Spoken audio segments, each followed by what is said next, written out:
ચાલુ વર્ષે ચોમાસા ઋતુ સમય દરમિયાન સારો વરસાદ થયો હતો, જેના કારણે ખેડૂતોએ મગફળીની વાવણી કરી. મોંઘા ભાવના બિયારણ,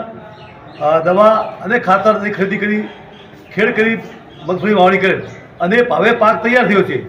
અને જે બજારમાં વેચવા માટેની તૈયારી છે. તેવા સમયે ગુજરાત સરકારે મગફળી ટેકાના ભાવે ખરીદી કરવા માટે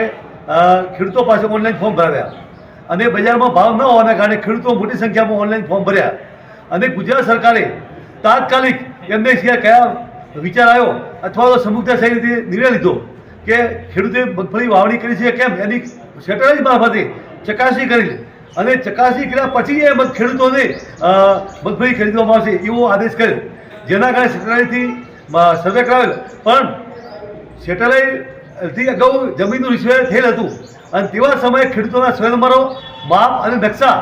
આજુબાજુના ખેડૂતોના ભાઈઓમાં અને ઉલટા સુલટા થઈ જવાના કારણે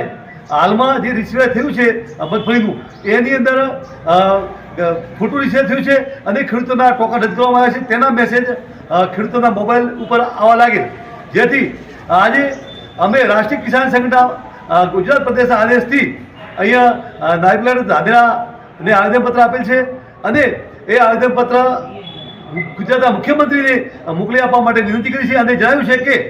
જે સેટેલાઇટથી આપણે સર્વે કર્યું છે એ ખોટું છે. તમારો અધિકારી હોય એ અધિકારી ખેડૂતના ખેતરે મોકલો, ખેડૂતે ત્યાં મગફળી વાવણી છે કે કરી છે કેમ એનું ચકાસણી કરવા કે તલાટીએ અગાઉ પાણીપત્ર કર્યું તે સમય પણ સર્વે કર્યા પછી જ પાણીપત્ર કરી આપેલ છે. તો જ્યાં સુધી સાચો ન્યાય ખેડૂતને નહીં આપવામાં આવે ત્યાં સુધી